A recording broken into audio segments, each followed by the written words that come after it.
Kitab Wahyu.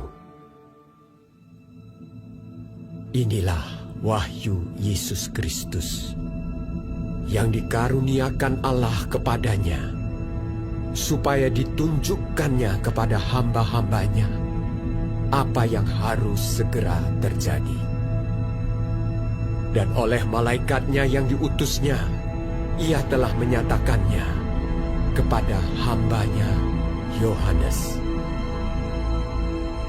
Yohanes telah bersaksi tentang firman Allah dan tentang kesaksian yang diberikan oleh Yesus Kristus, yaitu segala sesuatu yang telah dilihatnya. Berbahagialah ia yang membacakan dan mereka yang mendengarkan kata-kata nubuat ini, dan yang menuruti apa yang ada tertulis di dalamnya. Sebab waktunya sudah dekat. Dari Yohanes kepada ketujuh jemaat yang di Asia Kecil, kasih karunia dan damai sejahtera menyertai kamu dari Dia yang ada dan yang sudah ada dan yang akan datang, dan dari ketujuh roh yang ada di hadapan tahtanya, dan dari Yesus Kristus, saksi yang setia, yang pertama bangkit dari antara orang mati dan yang berkuasa atas raja-raja bumi ini.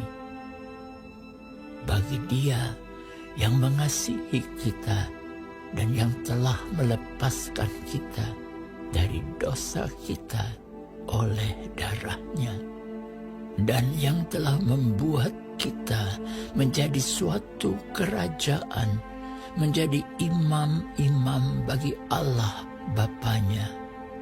Bagi Dialah kemuliaan dan kuasa sampai selama-lamanya. Amin.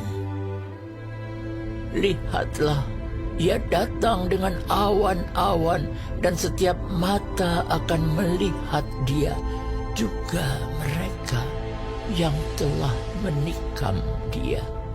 Dan semua bangsa di bumi akan meratapi Dia.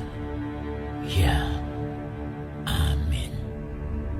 Aku adalah Alfa dan Omega, firman Tuhan Allah, yang ada dan yang sudah ada, dan yang akan datang, yang Maha Kuasa.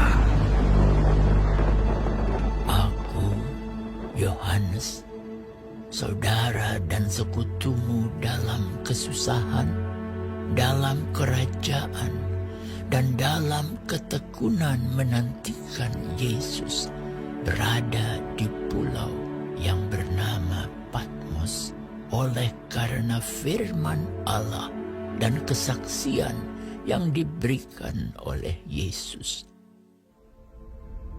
Pada hari Tuhan, aku dikuasai oleh Roh, dan aku mendengar dari belakangku suatu suara yang nyaring seperti bunyi sangkakala.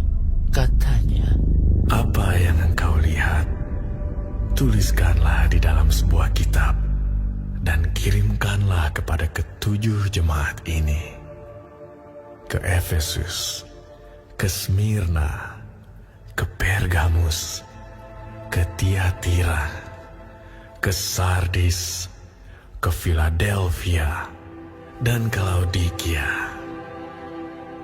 lalu aku berpaling untuk melihat suara yang berbicara kepadaku. Dan setelah aku berpaling, tampaklah kepadaku 7 kaki dian dari emas. Dan di tengah-tengah kaki dian itu ada seorang serupa anak manusia, berpakaian jubah yang panjangnya sampai di kaki, dan dadanya berlilitkan ikat pinggang dari emas. Kepala dan rambutnya putih bagaikan bulu yang putih mentah, dan matanya bagaikan nyala api, dan kakinya mengkilap bagaikan tembaga membara di dalam perapian.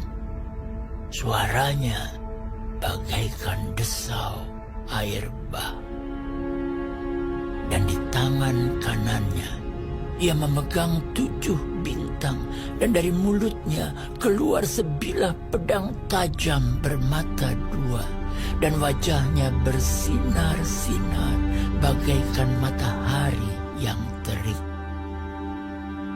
Ketika aku melihat dia, tersungkurlah aku di depan kakinya, sama seperti orang yang mati. Tetapi ia meletakkan tangan kanannya di atasku, lalu berkata, Jangan takut, aku adalah yang awal dan yang akhir, dan yang hidup. Aku telah mati, namun lihatlah, aku hidup sampai selama-lamanya, dan aku memegang segala kunci maut dan kerajaan maut.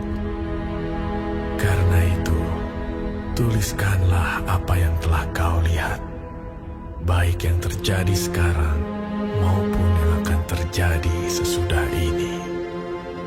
Dan rahasia 7 bintang yang telah kau lihat pada tangan kananku dan 7 kaki dian emas itu.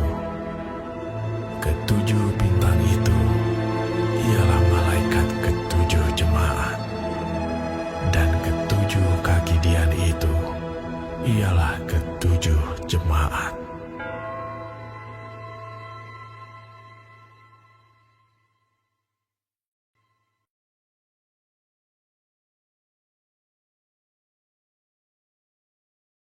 Shalom saudara-saudaraku yang kekasih di dalam Tuhan Yesus Kristus. Puji Tuhan kita masih diberi kesempatan hidup hari ini dan dapat mempelajari firman Tuhan dari Wahyu 1, petunjuk kehidupan kita. Surat kiriman Rasul Yohanes dari Pulau Patmos. Dia dibuang di sana oleh penjajah Romawi karena setia memberitakan Injil. Tuhan Yesus memberkati kita. Saudara, kitab Wahyu ini bersumber dari penglihatan ilham yang diberikan Roh Kudus. Ya. Jadi bukan karangan Rasul Yohanes, tapi ini dari Tuhan Yesus Kristus yang berbicara mengenai dirinya dan hal yang akan terjadi di kemudian hari. Yohanes Rasul itu menegaskan bahwa pribadi Tuhan Yesus disingkapkan. Yesus telah mati, bangkit, naik ke sorga, berkarya dalam kehidupan gereja, orang percaya sampai akhir zaman, dan dia akan datang kedua kali sebagai Raja dan Hakim. Tercatat bahwa berbahagialah orang yang membacakan dan yang mendengarkan kata-kata nubuatan ini, hal-hal yang akan terjadi sampai akhir zaman, dan menuruti apa yang tertulis di dalamnya. Sebab waktunya sudah dekat. Ayat 3. Janji ini berlaku bagi setiap orang yang percaya dari segala abad, di mana saja. Yang mau membaca, mendengar, dan menuruti. Jadi bukan sekedar tahu, tapi mau menaati, mau menuruti. Tuhan tolong kita semua supaya kita bisa menjadi pelaku-pelaku firman. Selanjutnya mengenai salam kepada 7 jemaat. Saudara-saudaraku yang kekasih, kitab ini ditulis pada gereja mula-mula yang berada dalam situasi yang sulit. Karena saat itu Kaisar Romawi Domitian memberi perintah bahwa semua orang di wilayah kekuasaannya harus menyembah dia dan menganggap dia sebagai Tuhan. Jelas orang-orang Kristen tidak mau melakukannya, tidak mau menaatinya. Sebab hanya Yesus Kristus, Tuhan dan Juru Selamat. Hanya Dia yang layak disembah. Akibatnya, orang-orang Kristen mengalami tekanan, penganiayaan, bahkan banyak yang mati sebagai martir karena mempertahankan iman. Termasuk Yohanes yang dibuang ke pulau kecil, pulau karang, terpencil sendirian pada masa tuanya di pulau Patmos. Karena kesusahan hidup, banyak orang yang mulai meragukan kuasa dan kasih Tuhan Yesus. Kalau Tuhan berkuasa dan mengasihi mereka, mengapa mereka harus menderita seperti itu? Mengapa Tuhan sepertinya tidak peduli? Nah, melalui kitab Wahyu ini, Yohanes mendapat ilham Roh Kudus bahwa Tuhan mendorong orang percaya untuk tabah dalam penderitaan, seberat apapun, tetap menghargai anugerah dan kasih Tuhan. Tuhan akan memberi kekuatan, penghiburan, dan damai sejahtera. Tetap setia kepada Tuhan Yesus. Ya. Tetap setia sampai akhir zaman. Karena Tuhan Yesuslah Tuhan dan Juru Selamat satu-satunya. Dia Allah yang Maha Kuasa, pencipta alam semesta dan seluruh isinya. Dia akan datang kembali dalam kekuasaan dan kemuliaannya dan hanya membawa orang-orang yang percaya kepadanya yang taat dan setia. Jika hari-hari ini atau hari yang akan datang, karena iman kita kepada Tuhan Yesus, kita mengalami kesusahan, persekusi, penghinaan, ancaman, bahkan kehilangan nyawa. Ingatlah bahwa Tuhan mau kita semua tetap percaya, taat, dan setia. Karena tidak ada yang dapat memisahkan kita dari kasih Kristus. Ya, Roma 8 ayat 39 mencatat, tidak akan ada yang dapat memisahkan kita dari kasih Allah yang ada dalam Kristus Yesus Tuhan kita. Tuhan tolong kita ya, untuk bersikap arif di masa-masa hidup di dunia ini yang sulit. Ya. Dan kita sebagai orang percaya harus siap memikul salib dan mengikut Dia. Ya. Tuhan beserta orang-orang yang hidup berkenan kepadanya. Bukan berarti tidak ada masalah. Ada masalah, tapi ada penyertaan Tuhan. Ia Immanuel bagi orang-orang yang menyenangkan hatinya. Bagaimana menyenangkan hati Tuhan? Percaya, taat, dan setia. Kalau kesusahan hidup itu datang, mari kita tambah kuat di dalam doa, di dalam pujian, penyembahan, dan syukur. Maka Tuhan akan memberi kekuatan baru. Selanjutnya penglihatan Yohanes di Patmos. Saudara, kita melihat sekali lagi bagaimana Tuhan menyertai umatnya. Ya. Tuhan tidak meninggalkan orang-orang yang sungguh-sungguh berharap kepadanya. Ya. Walaupun saat itu kekaisaran Romawi sangat jahat, semena-mena, merampas hak asasi orang-orang percaya. Ya. Dan mulai banyak yang meragukan kasih dan kuasa Tuhan. Tetapi Roh Kudus melalui Yohanes Pembaptis menguatkan gereja Efesus, Smyrna, Pergamus, Tiatira, Sardis, Philadelphia, dan Laodikia.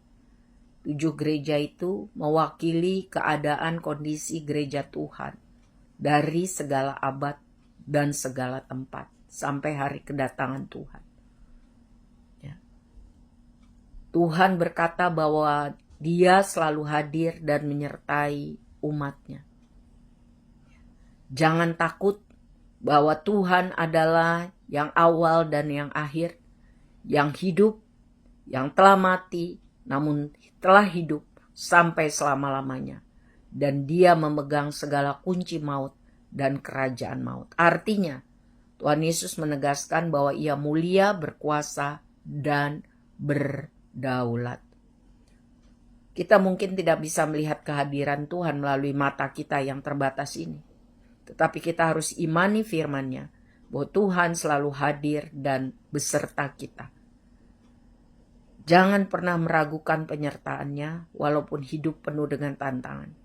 Kiranya Tuhan menolong kita tambah hari tambah kuat di dalam iman. Karena iman bertumbuh dari pendengaran akan firman Tuhan yang setia tentunya. Dan juga melalui pengalaman kesusahan hidup bersama Tuhan. Tuhan Immanuel. Amin.